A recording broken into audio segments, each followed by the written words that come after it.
As the war progressed, Germany realised its panzer divisions needed well-equipped, well-armed soldiers to aid in the advance of the armoured formations. These units, which became known as Panzergrenadiers, were armed to the teeth to provide effective protection from enemy infantry for the panzers.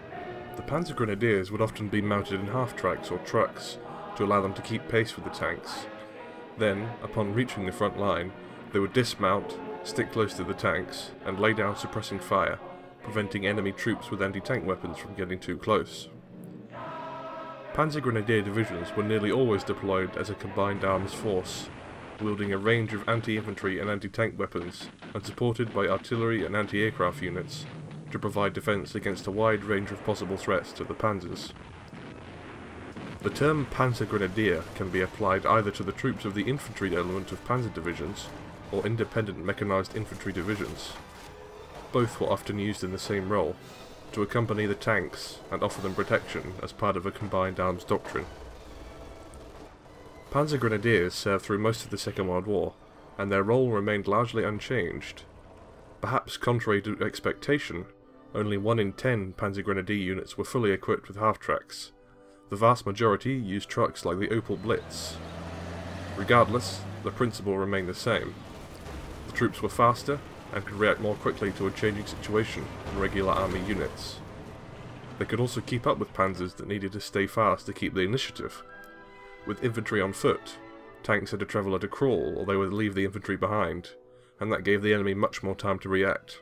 The German mechanized doctrine commander demonstrates the combined arms tactics the Panzergrenadiers played a large role in.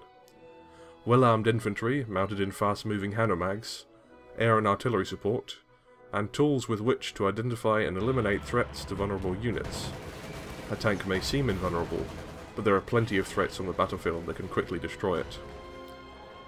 In-game, Panzergrenadiers wear Erbsenmuster, or P-dot pattern, trousers and helmet cover, a camouflage pattern that was first adopted in early 1944, and their standard issue field blouses are covered by hooded jackets.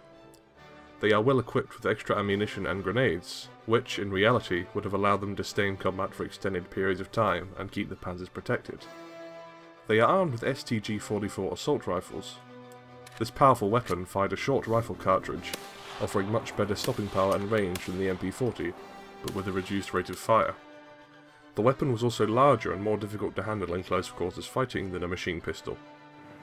Panzergrenadiers can be upgraded with an anti-tank package, consisting of a pair of Panzerschreck rocket launchers, capable of piercing even the thickest armour with its heat warhead. Panzergrenadiers can also throw bundled grenades, which have a much larger explosive yield than a regular hand grenade, and a larger blast radius. As standard, they are a powerful anti-infantry unit that excels in close to mid-range combat, but with the anti-tank package they can be deadly tank killers too. They work very well in concert with armoured vehicles and are a serious threat to virtually all opponents. Panzergrenadiers were well-armed and well-trained fighting units, and their presence on any battlefield should be heeded by the enemy.